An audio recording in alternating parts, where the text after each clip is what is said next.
Okay, we're away. It's a clean start, I would say, from that. So, but as we said, Pete, It looks a lot left the wind. Tech 2 and Yandoo with second sail on. The rest of the fleet, I think, with big sail. Well, Yandoo likes to go right in this course. I know that from history, so we'll see how it powers out with his... He'll have to power his little rig up because at the moment it's probably a big rig to sail. Yeah. Wow. Okay, now it looks like a... Problematic one, wasn't it, Jimmy? I'll tell you who's going to be leading here, boys and girls, is Yandoo. The mighty Yandoo leads. How about that? Little rig. Came off the start line, tacked quickly, got onto port, did a long port. Now he's consolidating and he will cross the fleet. There he is, John Winning. The old fella's done it again. He's showing exceptional speed this year with his new boat, new rig set up. He likes the second rig. He's on second rig at the moment. He's a clear leader, Andrew, here. Yeah, and plenty of pressure on this right-hand side compared to the left side before the start, but there's nothing over there. He's going to the right-hand side of the island. There he goes. Tacks. I told you that was the way to go, Andrew, where all the fleet are going. He'll need a bit of pressure if he's not going to sit with that small rig, but his lead is so... It's well over a minute, this lead, so he's extended up the beat. There he goes, 12-foot skiff in the foreground. Made it look pretty easy too, hasn't he? Oh, the Sherwin partner's going to be second to the top here. Yes, he's got his way into second. And he's short of the ley line, I think, so the lead is going to be very, very considerable. Here's Yandoo tacking, final tack to the finish to win Heat 3 of the New South Wales State 18-foot Championship. This will be a very popular win. So the oldest skipper, I think the oldest bowman. Yeah, he's not going to even get out the wire, would he? Like just sitting there. Why would you? Don't overextend yourself. 1, 2, 3, now. Well done. So that's a big win. Wow. Very, very good win. Terrific win. Yeah.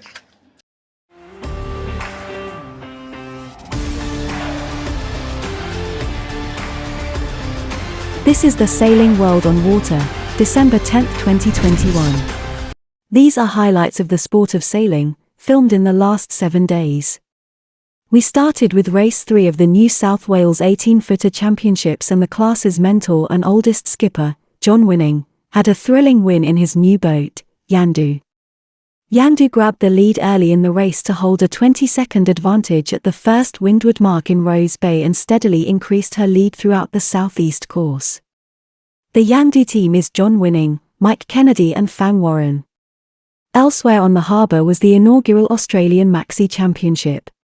First off on Friday was the Cabbage Tree Race, which sent the fleet north from Sydney to round the island, finishing back in the harbour. Monday saw a number of shorter, line races, and Tuesday was the annual Big Boat Challenge. Charlie Dalin and Paul Mailhat, in Apivia, are the winners of the 2021 IMOCA Globe Series Championship. Congratulations, and well sailed. We have the wrap video of the Oman Sailing 2021 ILCA 6 World Championships. All the competitors enjoyed their time in the race village. Denmark's Olympic gold medalist Anne-Marie Rindam slipped past into first overall, just 1 point ahead of Poland's Agata Bałwinska and Greece's Vasilia Karacailiou. The final race was won by Mara Stransky representing Australia. Tuesday on Sydney Harbour, and the Maxes lined up for their annual race around it. It was time for the Solar's Big Boat Challenge, and the numbers were close. It was up to Law Connect to lose, and Scallywag to force a win. The racing was close and thrilling. Sun Hung Kai Scallywag skipper David Witt gives budding sailors some well-deserved advice on how to join the ranks of the super sailors. Sailing Arabia, the tour, organised by Oman Sail, connects sailors with Oman's long-standing nautical traditions as they explore dramatic coastlines in the Omani Peninsula. Team France claimed the Sailing Arabia, the Tour 2021 trophy with another win in the final leg at Al Mouj Muscat. The debuting crew led from start to finish, winning 7 of 10 days. Axel Mazzella and Pima Newland have become champions of Gran Canaria, the fifth and final event of the 2021 Kitefall World Series. Both French riders have also been crowned champions of the 2021 season.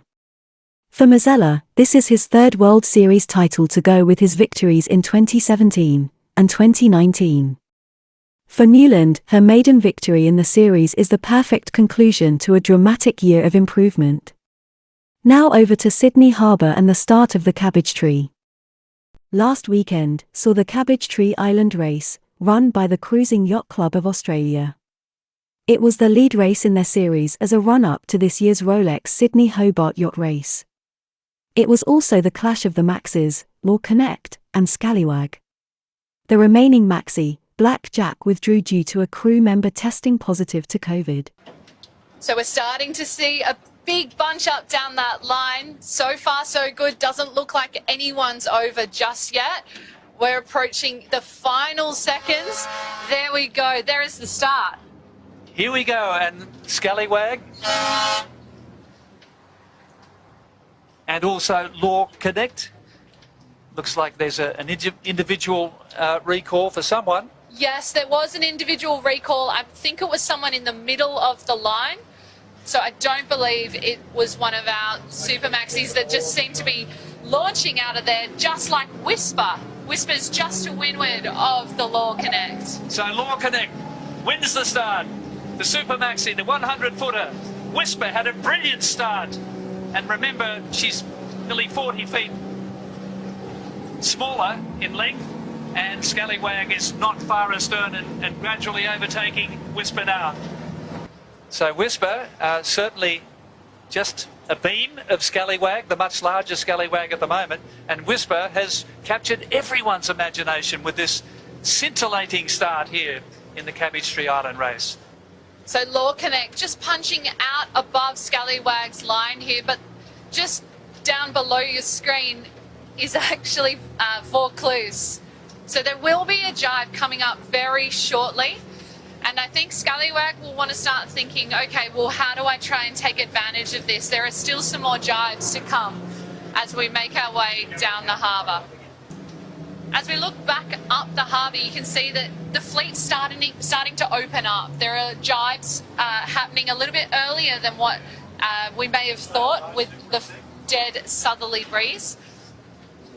So this breeze looks to be around 13, 15 knots at the moment, and it's expected to increase once we get outside the heads and off the coast, punching up towards 18, 20 knots. Law Connect just going around South Head at the moment, close to South Head, probably only 70 or 80 metres off the rocks, and she's round that channel marker, and she'll be heading north very shortly. But looking at absolute picture with her new revamped colour toning and rebranding. This is the former Perpetual Loyal that took the line honours in the Rolex Sydney Hobart and the record in 2016. Then became Infotrack for Christian Beck. Christian Beck's still in charge, but she's now known as Law Connect. They've got 3 new head cells, and one of them only arrived today, so... Oh, wow. Yeah. Talk about timing. There's a bit of that going around. And talk about getting it right, too. Absolutely. You know, as you said, Christian Beck was so happy to achieve first out of the heads for the Rolex Sydney Hobart. And I'm sure we can almost spot a little grin on his face as he's making his way out in first place for the Cabbage Tree Island Race, the lead into the Rolex Sydney Hobart for 2021. Luke Parkinson gave a post-race review of their performance. Got Parko here at the finish of the Cabbage Tree Race. Not quite the result you guys were after, but back sailing on the 100 Scallywag after 2 years, and how was it? Yeah, we got off to a reasonable start, and to be honest, we just struggled a little bit with boat speed compared to the Law Connect. But you know, we had a reasonable race. We learned a lot of things about the boat again, a lot of refreshers. And we're starting to close the gap at certain times, but we missed some opportunities that were pretty key for us in the race. And what were the conditions like out there? We had a whole bunch of everything. We had a few transitions. We had quite a bit of downwind, and we finished in some relatively breezy upwind to finish through the heads. They're nice. And how did the new guys go? Yeah, we had quite a good number of new faces on board, and they're learning the ropes, and they're fitting in really well. And we're hoping to keep progressing in the coming days. Yeah, and was there any breakages or any issues, anything that needs to be sorted out for the rest of the series? No, so that was our first hit out as a squad, and that's our Hobart qualifier. We got away without any breakages, so we're really happy, and yeah, we're looking forward to the next race. All right.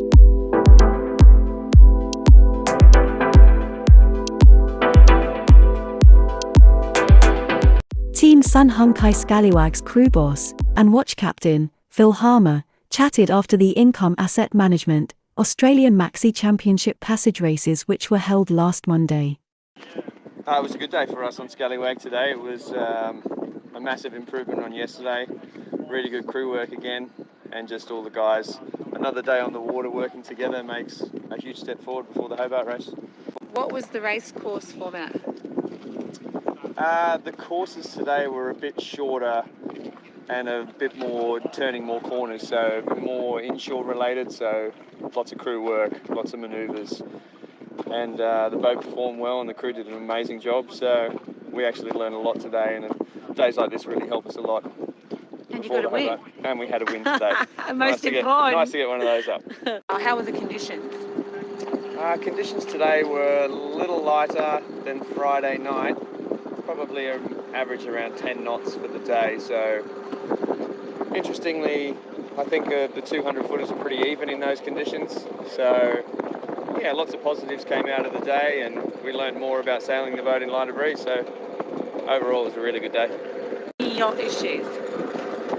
No yacht issues to speak of. Yeah, just a bit more communication and talking. We're always learning more every time we go out, so nothing negative, lots of positives.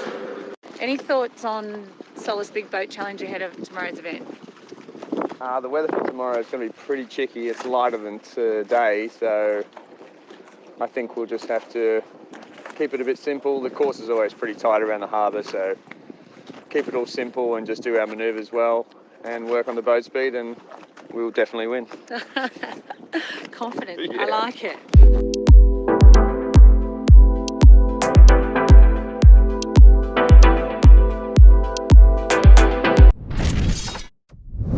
C'est toujours assez génial, ces bateaux, c'est magique parce qu'il suffit de 12-13 nœuds de vent pour atteindre des vitesses incroyables. Enfin, on pourrait battre le record des 24 heures dans 15 nœuds de vent, quoi. Donc c'est assez dingue, quoi.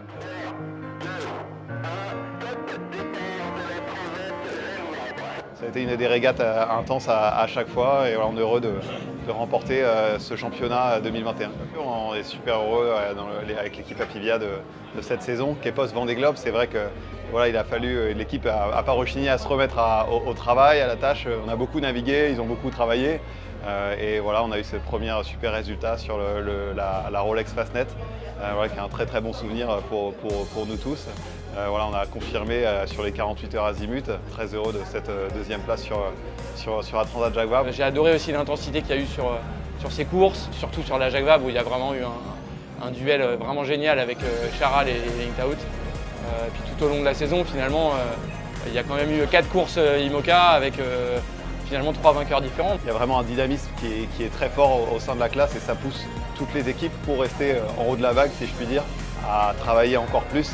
Et c'est ça que j'adore dans cette classe IMOCA, c'est ce challenge permanent de toujours devoir trouver des nouvelles idées, de trouver de nouvelles solutions pour continuer à toujours plus progresser.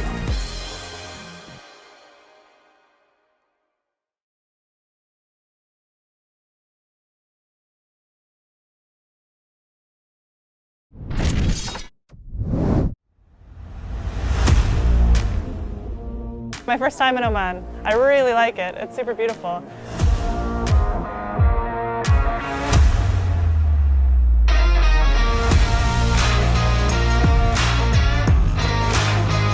And it's just a really nice place to sail, so that's always nice.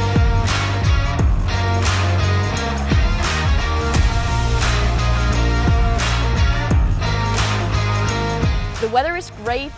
The people are so nice.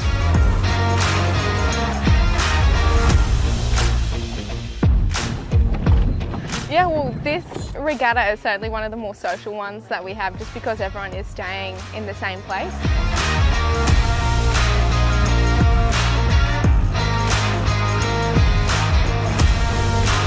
Then I think this will be a World Championships to remember.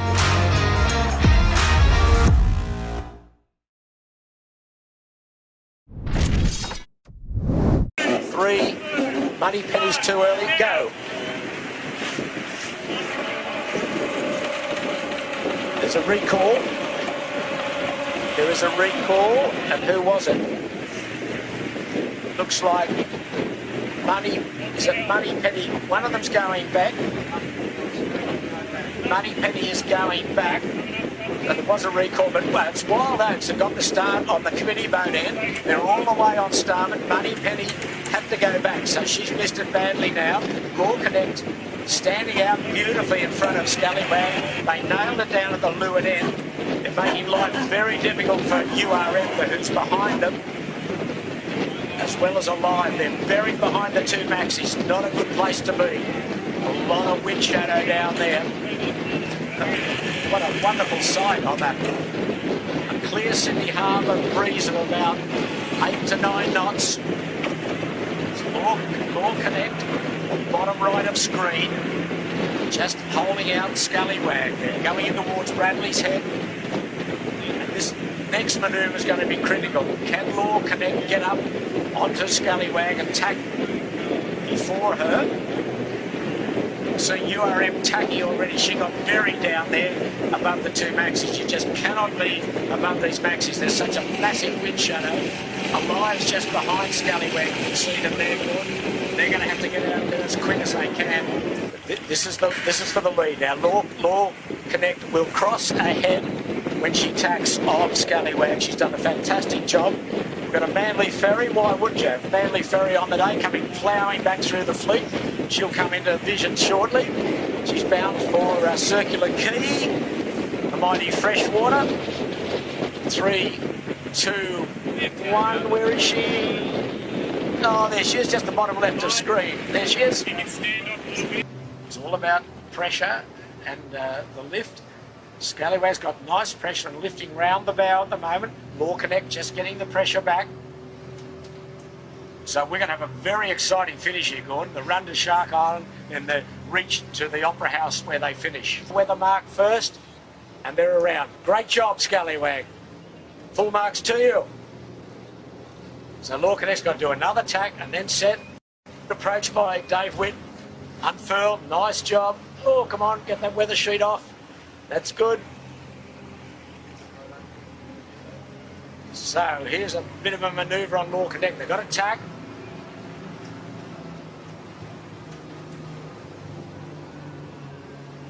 And then they're going to unfurl the jib.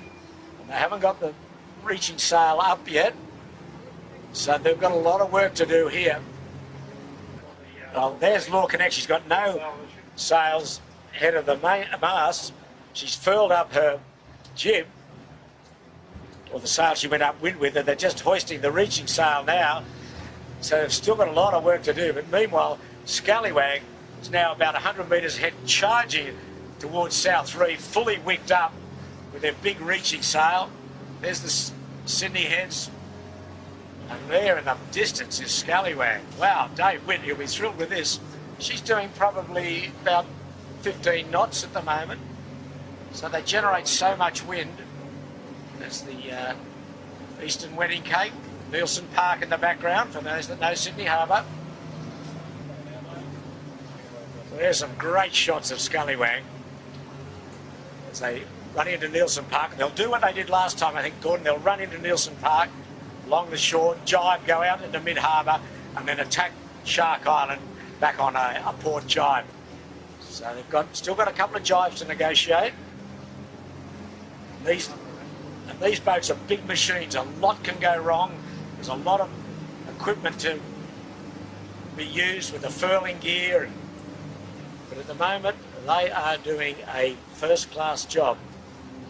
And the tail end of No Limit, Gordon's just rounded Canai point mark, so Scallywag almost a leg ahead of her, but It's all down to handicap for them, but all down to line honours for Scallywag.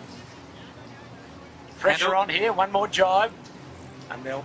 And already with one hand on the Lion Honours Trophy for the inaugural Income Asset Management Australian Maxi Championship for Lion Honours. There's the orange boy. Jibe coming up.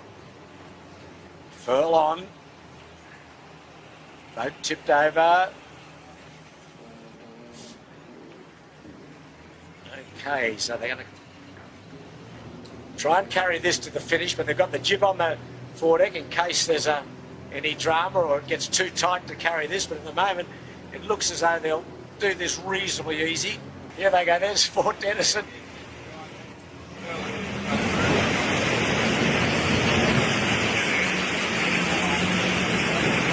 Far off the jibe. Starting to get ready. Fort Denison's fast. Here they go.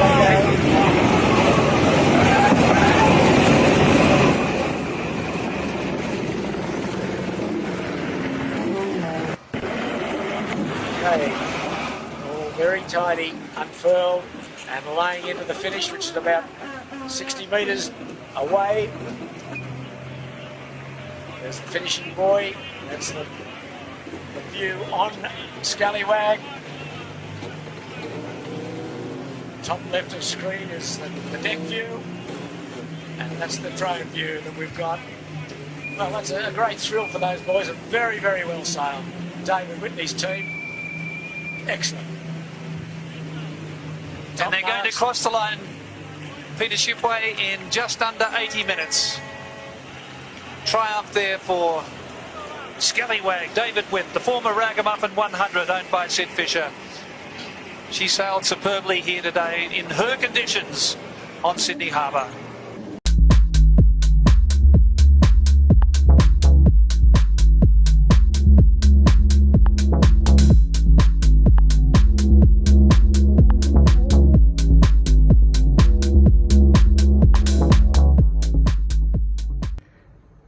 So we've had lots of questions from various people in relation to how to become a big boat sailor or a professional sailor, and how they can compete in races like the Hobart Race or the Ocean Race. Yeah, I get this asked a lot.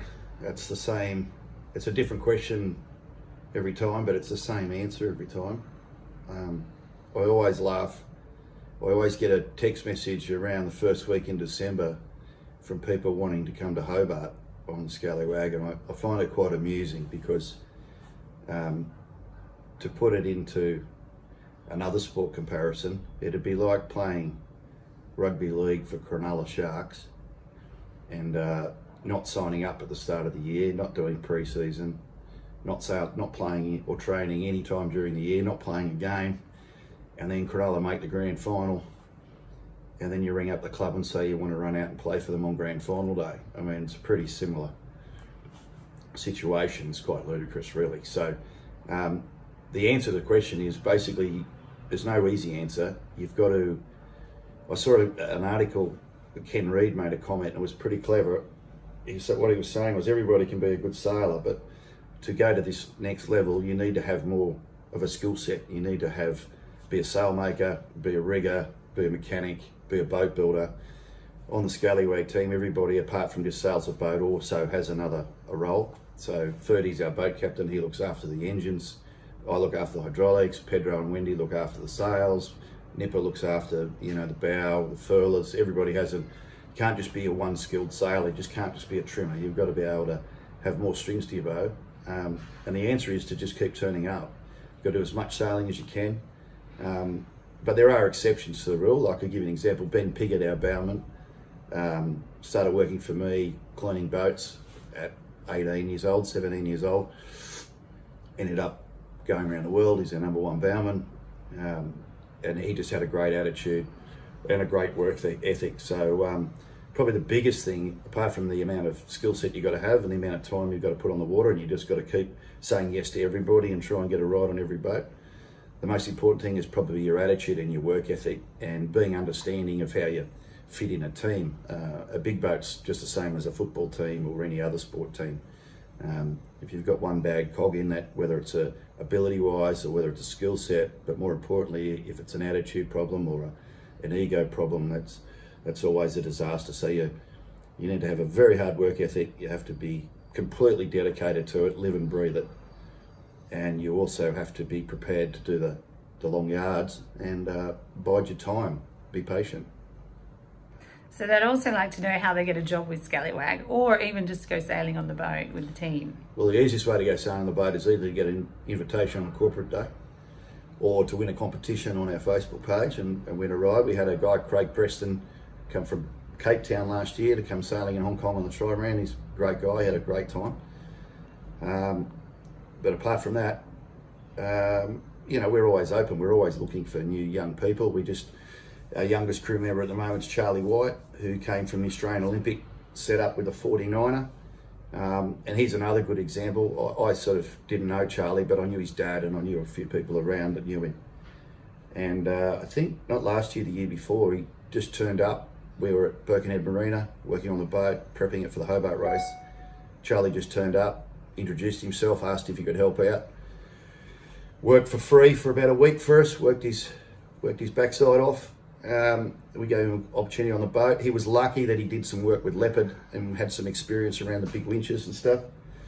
And you know, he's a good kid, and we gave him a start, and now him and Ferdy run the pit. He's an integral part of the team. So there are opportunities, but you know, you need to make them happen. You just can't sit at home and wait for the phone to ring.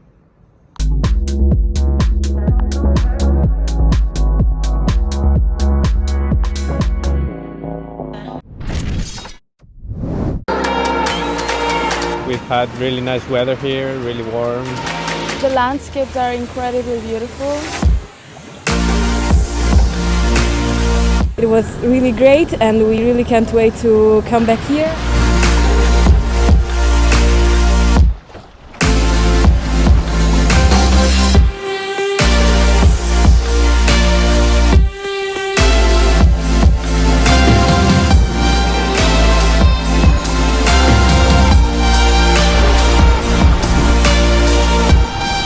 So many teams are doing really well. I think they've improved a lot the past few years, and we're actually first position, and we're super happy with our race. It was really fun, really competitive.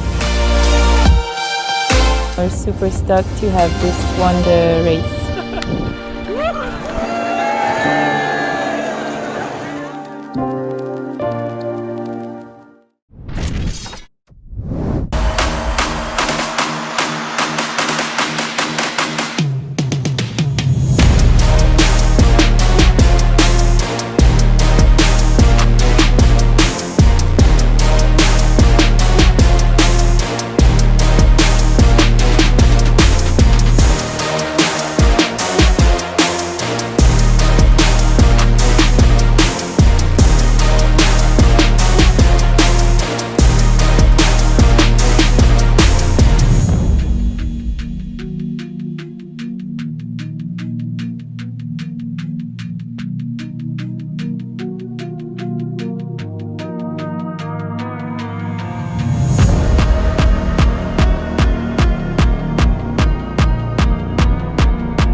I'm feeling tired and really happy about what I did, and yeah, it was a good year and a long and good year, but I'm happy to finish 2021 like that, and yeah, it's my third time to win this World Cup. I'm super happy. I'm still super happy. I'm still super excited about that. I think I deserve it. It was a really tough season. Starting from March to December now, it was really long, but I'm still enjoying a lot.